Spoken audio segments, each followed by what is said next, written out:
যখন তোমার পাপ তোমাকে বাধা দিবে না, তোমার ভিতর থেকে একটা বাধা আসবে না যেটা পাপ, বুঝবা যে ঈমান নাই তোমার। যখন ভিতর থেকে পাপ করলে একটা বাধা আসে, বুঝবা তুমি ঈমানদার। মানে পাপ করলে যদি বাধা আসে ভিতর থেকে যে না আমি একটা খারাপ কাজ করছি, আল্লাহর কাছে আমাকে তওবা করতে হবে, ইস্তেগফার করতে হবে, তখন বুঝবেন যে আপনার ভিতর ঈমান আছে। এই জন্য আল্লাহ পাক আপনার মনের মধ্যে এই চিন্তা নিয়ে আসছেন। আলহামদুলিল্লাহ। যখন পাপ করতে করতে দেখবেন আপনার মনে কোনো ফিলিংসই নাই, তখন বুঝবেন যে আসলে আপনার ভিতর ঈমান আর কিছু বাকি নাই, যেটা আছে খালি ফসকার মতো, একটা নুক্তার মতো। তার মানে একজন লোক জানাকারী হতে পারে, সে যতই ভালো হোক, যদি সে মহিলার সাথে নীরবে সাক্ষাৎ করে বিবাহ বহির্ভূত সম্পর্ক, তাহলে আমরা ওকে জানি বলি। কি বলি? কি বলি? জানি। কি বলি?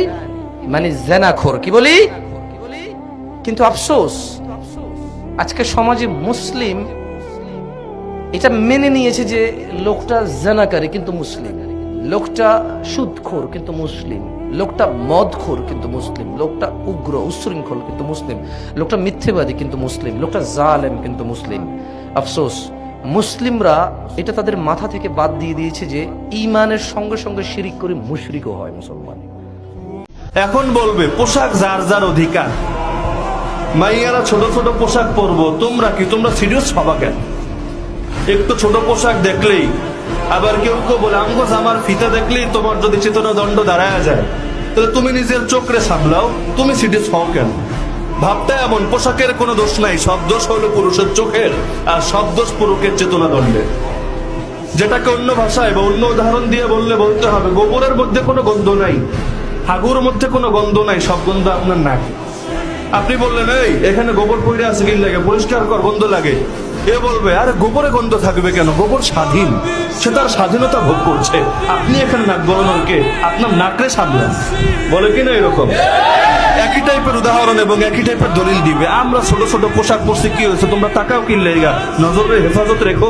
কেউ কেউ আরো অ্যাডভান্স কোরআনের আয়াত শুনে যায় যে সূরা নূরে আছে, আরবি তো বলতে পারে না, বাংলাটা বইলা দেয়, মুমিনদেরকে বলে দেন তারা যেন দৃষ্টিরে নামায় রাখে আর নিজেদের ডান্ডারে হেফাজত করে। বলে না এটা?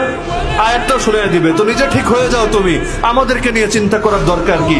তাহলে খুব স্বাধীন না যে পোশাকের ব্যাপারে কোনো আপত্তি করতে পারবেন না, গ্রামে গঞ্জে মফস্বল এলাকায় যে পোশাক ইচ্ছা সে পোশাক পরে যাবে। এমনকি হাইকোর্ট থেকে পর্যন্ত এটা নিয়ে মন্তব্য করলো যে নরসিংদীর ঘটনায় যেই নারীকে জড়িয়ে পুরো মামলাটা দাঁড় করানো হয়েছে এবং একটা 60 বছরের বয়স্কা মহিলারে 2 মাস জেল খাটানো হয়েছে, এটা ঠিক হয় না, এটা ভুল হয়েছে। এই যুগের শ্রেষ্ঠ যুবক সে যে বলতে পারবে মুখ ফুলিয়ে, বাবা মা আপনাদের যাকে মন চাই বিয়ে করান, আমি রাজি। ঠিক কিনা বলেন না?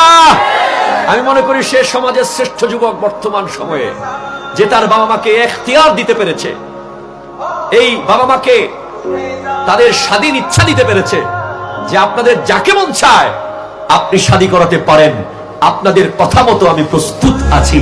আমি বিশ্বাস করি ওই সংসারে সারা জীবন বাবা মার দোয়া থাকে। ইফতারির আগে যে দোয়া, ওইটা আল্লাহ ফিরায় না। ইফতারি করার আগ মুহূর্তে আমরা যে পেঁয়াজু, আলুর চপ, বেগুনি, এগুলো খান আপনারা? রুয়াবজার শরবত খান নাকি? এই যে সাজায় রাখা হয় ডিজাইন করে, এইগুলো রেখে যখন দোয়া করেন, এই দোয়াটা আল্লাহ শুনে খুব। আল্লাহ বলে কিরে ফেরেশতারা ঘটনা কি, এত খাবার কেন? আল্লাহ রোজা রাখছে, কি চায়? আল্লাহ ক্ষমা চায়। তো খায় না যে তৃষ্ণার, তো আল্লাহ আপনার ভয়, আমারা দেখছে না, আল্লাহ আপনারা দেখে নাই, জান্নাত দেখে নাই, আমার জাহান্নাম দেখেছে আল্লাহ কিন্তু জানে, তারপরে ফেরেশতাদের মুখ থেকে বের করা হবে। সুবহানাল্লাহ পড়েন। আমার জাহান্নাম দেখেছি কিনা বলো? ফেরেশতারা বলে না, জাহান্নাম দেখে নাই। আমার জান্নাত দেখেছে কিনা বলো? জান্নাতও দেখে নাই, কিছুই দেখে নাই, আপনারও দেখে নাই। আল্লাহ এবার খুশি হয়ে যাবে। আমার খুশির জন্য আমার ভয়ে তৃষ্ণার্ত ক্ষুধার্ত সামনে খাবার হাত বাড়ালেই খেতে পারে, গ্লাসটা তুললেই পান করতে পারে, আমার ভয়ে খায় না, আমার ক্ষমা চায়, আমার কাছে ক্ষমা প্রার্থনা করে। এখন আমার বান্দা যা দোয়া করবে, বান্দার সব দোয়া আমি কবুল করে নেব। ভাইয়ের স্ত্রীকে ভাবি না ডেকে বড় আপু ডাকাটাই সবচেয়ে উত্তম। এই জিনিসটা বুঝবেন, আমি কেন বলছি আপনারা একটু পরে বুঝবেন। ভাইয়ের স্ত্রীকে ভাবি না ডেকে বড় আপু ডাকা স্বামীর ভাইকে দেবর না ডেকে ভাইয়া বলে ডাকা, এটাই সবচাইতে উত্তম বর্তমানে। কারণ এই পর্যন্ত কোন ভাইয়ের হাতে বোনের ইজ্জত লুণ্ঠন হয় নাই। এটা একটা কমন সেন্সের বিষয়, একটু বুঝবেন। আপনি যখন মাথায় বসাই নিবেন এটা আমার বোন, শয়তান আর এখানে দুষ্টামি করার কোনো সুযোগ। বোনে যখন বসাই নিবে এটা তো আমার ভাই, ওই দুষ্টামি করার কোনো সুযোগ, কারণ সম্পর্ক হয় পরে, দুষ্টামি শুরু হয় আগে। আর প্রত্যেকটা কিছুর মাঝখানে শয়তানের ইন্ধন থাকে। তো সেজন্য নবী বলেছেন এটার থেকে বেঁচে থাকবা তোমরা। তা আমার একটা পরামর্শ থাকবে, ভাইয়ের স্ত্রীকে আমরা ভাবি না বলে বড় আপু বলে ডাকবো। বড় আপু ডাকবো। আর আমার ভাবি যারা আছেন, ভাইয়ের বউ যারা আছেন, ওনারা আমাদেরকে ভাইয়া বলে ডাকবেন, বড় ভাইয়া, ছোট ভাইয়া। তাহলে এই সম্পর্কটার মধ্যে একটা পবিত্র ভাব চলে আসবে। আরেকটা অনুরোধ করব, মানলে পারলে রাখবেন, সন্তানদের মধ্যে একজন থাকুক, দুইজন থাকুক, ভাইয়ের ছেলে থাকুক, বোনের ছেলে থাকুক, মেয়ে থাকুক, যারা থাকুক, এদের মধ্যে কথা বলা বলে শুরু করবেন আপনি দিয়ে। কি দিয়ে? আপনাদের কাছে অনেকের কাছে এটা অড মনে হতে পারে, কিন্তু এটা ফিউচারে কাজে দিবে। আমার মেয়ে, আল্লাহ আমাকে 3টা মেয়ে দান করেছেন। আমার ভাই মুফতি সাইফুল ইসলাম বারীকে আল্লাহ একটা রাজপুত্র দান করেছেন। আমার মেয়ে সৈয়দা সায়াবা বাড়ি সবার বড়, তারপরে সৈয়দা সানেখা বাড়ি, তারপরে হয়েছে আমার ভাইয়ের ছেলে সৈয়দ হুসাম বাড়ি, এরপরে আমার মেয়ে হয়েছে সৈয়দা সাউদা বাড়ি। তাহলে 2 মেয়ে বড়, ভাইয়ের ছেলে 3 নাম্বার, আর মেয়েটা তো ছোট্ট যেটা কোলে, এটা বাদে দিলাম। আমার বড় মেয়ে তার ছোট ভাইকে আপনি করে কথা বলে। আরো মজার বিষয় কি জানেন?